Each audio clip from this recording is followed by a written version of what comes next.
রাধা বল্লভ শ্রী হরিবংশ। ভাগবতে একটা কথা লেখা আছে, কথা না অ্যাকচুয়ালি এটা নির্দেশ। সেটা হচ্ছে যে আগে নাম পরে কাজ। আমরা জেনারেলি কি করি, ঠিক আছে এই কাজটা করে নিই তারপরে ভগবানের নাম করব, কিন্তু পরে যে করব ভগবানের নাম, সেই পর বা সেই কালটা আর আসে না, আমাদের কাজও শেষ হয় না, এবং নাম ছাড়া কোনো কাজ সফলভাবে হয়ে ওঠে না। কিছুদিন মনে হয় যে ভালো হচ্ছে, আবার দুদিন পরে দেখা যায় সেই কাজ থেকেই কোনো না কোনো একটা সমস্যা তৈরি হয়েছে।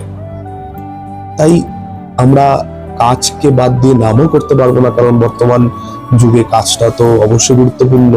নিজেদের পরিবার চালানোর জন্য, নিজেদের কর্তব্য কর্ম করানোর জন্য কাজ তো করতেই হবে, সবকিছুকে মেনটেন করার জন্য। তবে নামটা কখন করব? ভাগবতের নির্দেশ অনুসারে কাজ এবং নাম দুটো একসাথে করতে থাকুন। মনে মনে ঈশ্বরের নাম জপ করুন এবং এই হাত দিয়ে কাজ করতে থাকুন।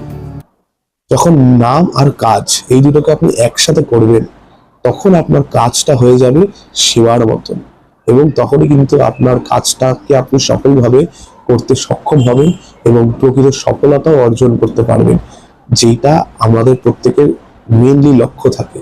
তাই নামের সাথে যদি কাজকে জুড়ে দিতে পারেন, তাহলে নাম সবসময় চলবে এবং কাজও সঠিকভাবে হবে এবং কাজ সেবার মতন করে হবে। সেই কাজের মধ্যে আপনার কোনো অহংকারের লেশ মাত্র কোনোদিন স্পর্শ করবে না, এবং আপনি জীবনে সফলতাও অবশ্যই অবশ্যই লাভ করতে পারবেন।